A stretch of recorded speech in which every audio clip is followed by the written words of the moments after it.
Hello everyone, आज हम पढ़ने वाले हैं पोएटिक डिवाइस या लिटरेरी डिवाइस, जिसे अलंकार भी कहते हैं। इसका पार्ट 1 में पहले ही बना चुका हूँ और उसकी लिंक मैं आपको डिस्क्रिप्शन बॉक्स में मिल जाएगी। तो आज हम इन्हें डिटेल में पढ़ेंगे। हमारे पास सबसे पहला है सिमली। तो सिमली की हमारे पास डेफिनेशन है comparison between two different word. जब हम दो अलग अलग वर्डों का डिफरेंट देखते हैं अलग अलग, तो वो सिमली कहलाता है। जैसे लाइक और एस, जिसकी मीनिंग होती है जैसे। और हमारे पास एग्जांपल है ऐसे लेट विंटर मून। तो लाइक और एज दोनों बिल्कुल डिफरेंट है, बिल्कुल अलग है। नेक्स्ट है हमारे पास मेटाफोर। और मेटाफोर की डेफिनेशन है not literally applicable to aggregate resemble, जिसकी मीनिंग है कि ऐसे वर्ड जो दोनों ही बिल्कुल अलग हो, एक दूसरे से सिमिलर ना हो, जैसे ट्रीज स्प्रिंटिंग। नेक्स्ट है हमारे पास रिपीटेशन। रिपीटेशन से हमें पहले ही पता चल रहा है कि रिपीटेशन का मतलब होता है कि एक ही वर्ड का बार बार रिपीट होना। तो इसकी डेफिनेशन है repetition of single words, phrases, line and create musical effect. जैसे एग्जांपल है फार फार फ्रॉम गस्टी वेव्स। तो यहाँ पे फार फार जो हमने एग्जांपल लिया है, इसमें एफ और एफ बार बार रिपीट हो रहा है।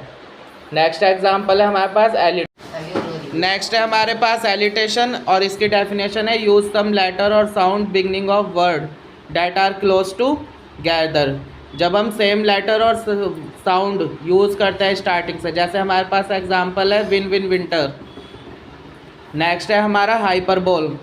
हाइपरबोल की डेफिनेशन होते हैं it is often use for dramatic and comedic effect. जब भी हम ड्रामेटिक या कॉमेडी इफेक्ट देखते हैं सेंटेंस में, तो वो हाइपरबोल कहलाता है। जैसे हमारे पास एग्जांपल है I have told you 20,000 time.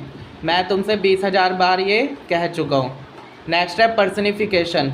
Personification की डेफिनेशन होती है it is use to help readers. जब हम रीडर्स की मदद करते हैं, create a clear mental picture, ताकि उसके दिमाग में एकदम क्लियर पिक्चर हो जाए। जैसे हमारे पास एग्जांपल है माई अलार्म क्लॉक येल्स, यानी कि मेरी अलार्म क्लॉक सुबह चिल्लाते हैं तो गेट आउट ऑफ बेड, कि पलंग से उतर जाओ। नेक्स्ट है हमारे पास oxymoron. It is use for human to create pressure. जब हम क्या होता है, जब ह्यूमन के ऊपर प्रेशर। नेक्स्ट है हमारे पास इमेजरी। जैसे ह्यूमन पर प्रेशर होता है, जैसे हमारे पास एग्जांपल है this movie seem to awfully, यानी कि ये मूवी बहुत ज़्यादा कंटेंट को या कॉन्टेस्ट को, तो वो इमेजरी कहलाता है। द ग्रास वाज ग्रीन, जैसे घास हरी थी, and the flowers were red, और फूल लाल थे। और लास्ट है हमारा symbolism. It is use of an object, event, situation और अदर आइडिया। जब हम इन सारी चीज़ों, जैसे ऑब्जेक्ट हो गया, कोई इवेंट है, कोई स्थिति है, सिचुएशन, और अदर आइडियाज़ या दूसरे विचार हैं, के जरिए हम पता लगा लेते हैं। सिंबलिज्म का जैसे हमारे पास एग्जांपल है क्राउन। तो क्राउन क्या दर्शाता है? पावर को। और नेक्स्ट एग्जांपल है सूटकेस। तो जब भी हम सूटकेस देखते हैं तो हमें क्या पता है, चलता है कि ट्रैवल ए जर्नी। क्या दर्शाता है? कि अब हम यात्रा पर जाने वाले हैं। Thanks for watching. Please like, share and subscribe.